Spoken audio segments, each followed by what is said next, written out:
Halo teman-teman, nama saya Vincent dan selamat datang kembali di channel YouTube saya, JSM Permata.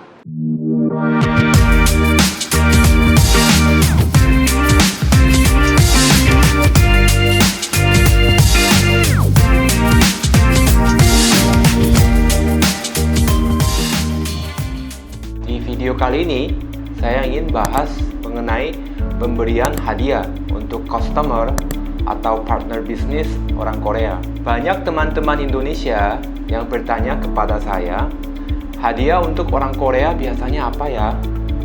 Saya bisa mengerti kenapa topik hadiah ini cukup memusingkan, karena kita tidak tahu apa yang biasanya orang Korea suka. Apakah sang penerima bisa jadi merasa gak enak bila diberi hadiah? Pemberian hadiah atau oleh-oleh lingkungan masyarakat Korea bukanlah suatu kewajiban. Tetapi memang pemberian hadiah atau oleh-oleh dapat meninggalkan kesan berarti di hati yang sang penerima.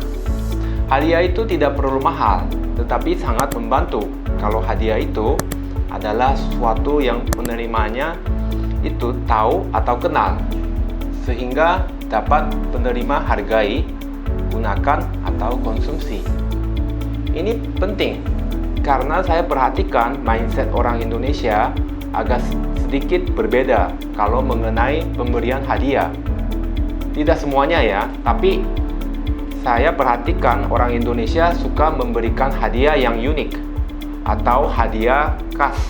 Misal khas daerah atau khas budaya yang mana sang penerima mungkin belum tahu atau belum kenal.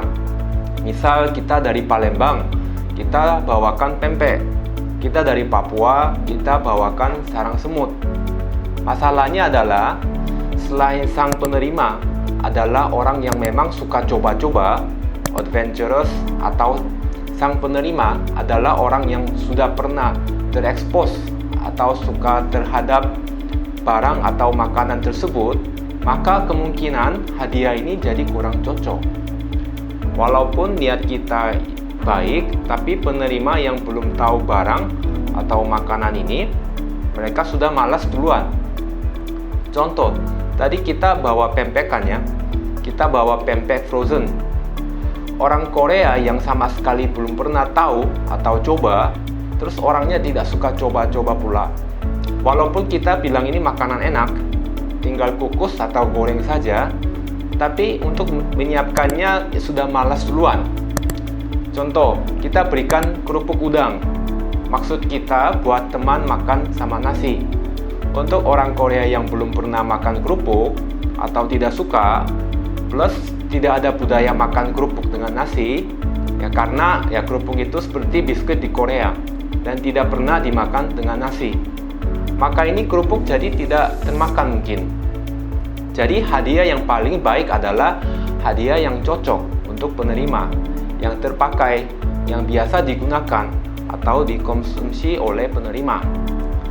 Tidak apa-apa walaupun itu bukan hadiah unik ataupun khas. Tidak apa-apa walaupun itu hadiah yang dapat dibeli di department store atau mall mana saja. Jauh-jauh dari Papua tapi bawa hadiah barang yang bisa dibeli di Jakarta, ya tidak apa-apa. Yang penting penerima tahu atau kenal dan bisa dipakai atau dikonsumsi. Ya, biasanya seperti itu sih kalau untuk sebagian besar orang Korea. Berikut ini adalah contoh beberapa hadiah standar yang biasa orang Korea suka. Memang ini agak subjektif, tapi ya biasanya oke. Contoh hadiah yang akan saya sebut ini cocok untuk ruang lingkup pekerjaan, seperti untuk customer atau partner bisnis. Biasanya dari perusahaan juga ada budget untuk hadiah. Jadi teman-teman bisa cek dengan perusahaan tempat bekerja dulu. Biasa harga hadiah ini juga tergantung situasi kondisi seperti posisi apakah sang penerima, apakah staff, apakah manajer, apakah bos, atau dalam rangka apa pertemuannya, apakah bertemu setelah lama tidak bertemu, pertama kali bertemu atau bagaimana. Apakah ini kado untuk sang penerima saja, untuk di-share bersama tim kerja? Bila hadiah terlalu mahal, penerima juga akan merasa nggak enak. Jadi kalau kita bisa tahu info-info tersebut, akan lebih memudahkan untuk memilih hadiahnya. Tapi tidak apa-apa, kita bisa sambil belajar dari pengalamannya. Oke, mari kita mulai. Nomor 1, ya, minuman beralkohol. Minuman beralkohol adalah hadiah yang cukup aman. Karena orang Korea sering minum-minum setelah selesai waktu kerja maupun saat momen spesial. Jarang ada orang Korea yang tidak bisa minum. Kalau orang Korea si penerima hadiah tersebut tidak bisa minum atau tidak suka minum pun, hadiah tersebut tetap akan berguna karena mereka dapat berikan kepada tim kerjanya atau koleganya ketika mereka makan sama-sama setelah selesai waktu kerja. Jadi hadiah ini tetap akan dihargai oleh mereka. Zaman sekarang, terutama orang yang lebih muda, sekitar umur 20-30 tahunan, mereka banyak yang lebih suka whisky atau vodka.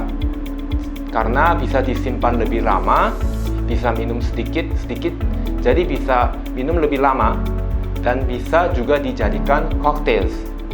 Beberapa merek whisky yang disukai orang Korea adalah Ballantine's, Johnnie Walker, Glenfiddich, dan Royal Salute. Ide oleh-oleh nomor 2, kosmetik atau skincare. Walaupun di Korea sendiri sudah sangat banyak kosmetik atau skincare merek lokal Korea sendiri, tetapi banyak orang Korea yang masih menganggap kosmetik atau skincare brand internasional lebih premium dan lebih berharga. Kosmetik dari brand Chanel, YSL, Dior sangat disukai. Untuk skincare, brand seperti SK-II juga sangat disukai. Seringkali juga, walau orang yang kita temui itu laki-laki, kita tidak memberikan hadiah untuk dirinya, tetapi kita memberikan hadiah untuk istrinya. Walau kita tidak kenal ataupun tidak pernah ketemu istrinya, pasti banyak yang heran, lo kok begitu? Bahasan ini panjang. Kalau kalian tertarik dan ingin tahu, tolong ingetin saya ya, dengan tulis komen di kolom komen. Kalau mau memberikan skincare untuk laki-laki pun bisa. Brand yang populer dan bisa disukai adalah Biotem, Lab Series, Ulos, SK-II. Ide oleh-oleh nomor 3, coklat. Coklat adalah opsi yang bagus kalau sang penerima hadiah sudah berkeluarga dan mempunyai anak-anak. Atau kalau mau diberikan kepada penerima hadiah yang berupa sekumpulan staf juga cocok. Ide oleh-oleh nomor 4, kopi. Indonesia sungguh sangat beruntung sebagai salah satu produsen kopi yang terenak di dunia. Orang Korea juga tahu kan hal itu. Orang Korea juga sangat suka minum kopi. Jadi hadiah kopi untuk orang Korea adalah kado yang sangat aman dan cocok.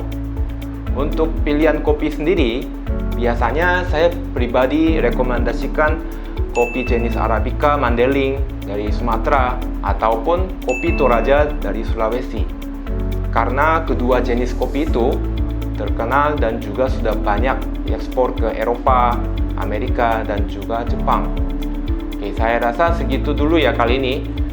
Kalau ada saran atau pertanyaan atau ada topik yang teman-teman ingin saya bahas, silakan komen di bawah ini. Terima kasih dan jangan lupa klik like dan subscribe.